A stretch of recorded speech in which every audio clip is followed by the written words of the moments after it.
Hey there, it's Adam and Chase, and we're back with another Pelican Lake fishing report. It's middle of September, and we have a whole lot to cover today because there's been a lot of fish caught, and we have a lot of pictures to show. Well, first we had Northern Lights. Oh, okay. Was that a question or is that a statement? Both. All right, so what's the question you're asking then? What were the Northern Lights like? You didn't wake me up. Oh, I didn't wake you up. Ooh, a little zinger there.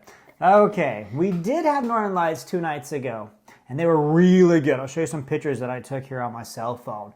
They were really, really good. Okay, we got to a KP6. We bumped to KP7 a couple of times. So yeah, we saw some good Northern Lights. I'm sorry, Chase. I didn't wake you up. It wasn't that late. It was 9 p.m. when they started going. They peaked out about 9:15, 9:20. They faded out by 10 p.m. They did come back that night between 2:30 a.m. and 3 a.m. Okay, so it does happen. We see the Northern Lights a lot in the fall up here. Dark skies. We're pretty far north. Very, It might happen, I heard. You are correct. Close. I think it should be happening again if we get a chance. So I also heard that it would go into rain sometime. it might rain this weekend, which will make it more difficult to see them. But yeah, if you're up here in September looking for Northern Lights, it's a great time to try to see Northern Lights. So stargazing is beautiful up here. We have dark skies. So sure, that did occur. Do you have any questions about fishing or anything? Well, bait has been working. Well, what species of fish are you fishing for? Because it's been different. Bluegill. Bluegill. All right, so the bluegill fishing has really picked up the last couple of days. It was cold last week, okay? About a week ago, it got pretty cold. Water temps have really come up since then. The last couple of days have been warm. Today, the water temperature was 69 degrees. So bluegill have been biting really good, all right? Waxworms, where you take night crawlers and cut them up, they're biting quite well, I'd say. I've seen a lot of bluegill caught lately. I know we got some pictures here of bluegill. But yeah, they've been catching some on beetle spins too. So yeah, bluegill's been good. Pike? Pike. Yeah, there's been a lot of pike being caught. I know a lot of people right now are fishing for panfish like crappie and things, and while you're doing it, you're fishing for pike. People who are trying to catch pike, they're doing them on inline spinners and spinner baits and buzz baits, okay? But most people who are catching pike are not trying to catch pike. Yeah, So that's they're bass fishing, they're pike. crappie fishing, they're bluegill fishing, they're walleye fishing, and they're catching pike. Lots of pike being caught. You're at least going to catch a pike if you're at least one pike if you go fishing. Usually when you go fishing, you're going to catch a pike too, okay? All right, bluegills, pike, Crappie? crappie. Crappie has been the hot bite most of about the last week. Today was not very good in my opinion. I did go crappie fishing this morning for a while. Caught a couple, but it wasn't very good. But up until then, it has been really, really good. Mostly deep water fishing or deeper, 15 to 19 feet deep. Crappie's been good. Minnows on a 1/8 ounce jig. Bright colors have been best. Okay, you're talking chartreuse, the neon orange, hot pink, those sort of things. White, bright colors have been really good.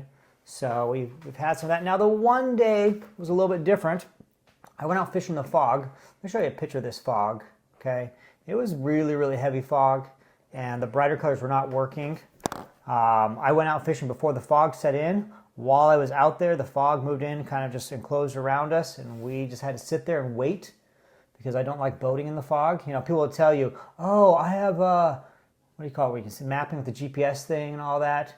All right, that's fine, but your GPS does not pick up other boats. So I don't drive around in the fog, so I just sat there, kept fishing, but the bright colors weren't working, just the darker colors, which is common in low light conditions. All right, one, it's sunny, which it has been quite a bit lately. The brighter colors have been better. Lots of good crappie. I think we got a lot of pictures here to show. So jigs and a minnow, bobber fishing has been really good for them, and Swedish pimples. Those have been pretty hot too, so a lot of good crappie coming in. Are you falling asleep over there? Your head down the table? Walleye. Was that what you're going to ask me next? Yeah. Been a few walleye caught. All of them caught the same way from what I've been told. By people on accident while they're fishing for bass or crappies. Okay, the big walleye caught. They're turning into pike. Kind of like pike, yeah, you just catch them on accident.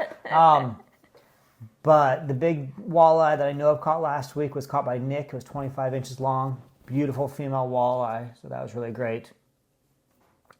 Yeah, All right, does that bring us back to bass? Yes. Okay, the bass bite, chatterbait is best. Swim jig would be number 2. Soft plastics number 3. Top water. It is still working near wild rice and lily pads. All right, the water's still pretty warm. Some people have been telling me they've been doing good on top water baits. So I think that's still working.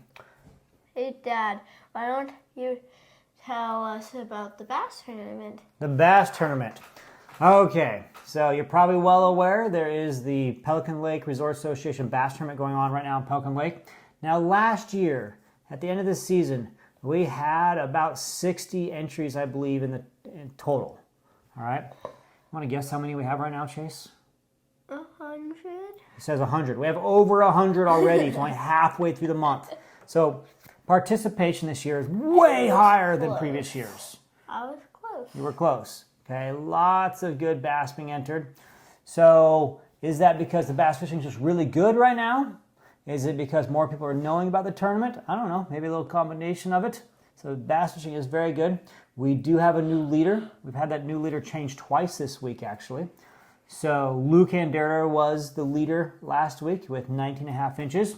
And then Ronald Hoekstra took over. Now, why is that interesting? Because Ronald Hoekstra won last year. Okay, so the winner from last year was in first place for a while this week with a 19 3/4 inch fish. So I guess that tells us something important. We know that last year's win was not a fluke because he's vying for, contention again this year. But Mark has taken over first place with a fish just over 20 inches long. And I want to show you this clip because this is Mark introducing his fish, and I find it very funny. All right. Team Grey Wolf takes the lead in the tourney. Here we go, baby. Grey Wolf Lodge. Team Grey Wolf. Okay. Why are you laughing, Chase? It's kind of funny. It is funny, okay? So look, let me tell you a little quick story about this tournament. When we talked about doing this tournament a few years ago, Dave Downs from Aspen Resort, this tournament was his idea. Okay? He said, hey, we should do a fishing tournament. And he pitched the idea at the meeting, and I really liked it, and we talked about it, and nobody really wanted to do the legwork to run the tournament, so I said I would do it. But it was his idea. And one of the things that Dave said intrigued him was to have a little bit of competition between the resorts. I thought that was really funny because we could, have this idea of, hey, so-and-so from such resort, they won this year. Well, Mark, he got that idea. He's caught that spirit of, a little bit of competition with resorts because, as he's told you, Team Grey Wolf is now winning. Okay, so congratulations to Mark from Grey Wolf Lodge for being the current leader. I love the, the fun, aspect that he brought in with that little bit of banter there. So, hey, you're going to be recording your fish being released. If you're from a different resort at some point, whether it's Shangri-La, Island View, Aspen, I don't know, it doesn't matter. Go ahead, throw it out there. Let us know where you're from. We want to hear. So, let's have some fun with that. But yeah, so the leader right now, just over 20 inches long. Do you think that fish is going to win, Chase? Maybe. Maybe, okay. 20 inches is now in the kind of range where we're going to see some winning fish. But there's big fish out there, so could be somebody else. There could be one that's like this big. Oh, I don't know about that. I mean, as a guy who goes peacock bass fishing in South America, True. the biggest peacock bass I've ever seen was 36 inches long. Yeah. So that'd be, I guess, that sort of thing. But we've only got smallmouth and largemouth out there.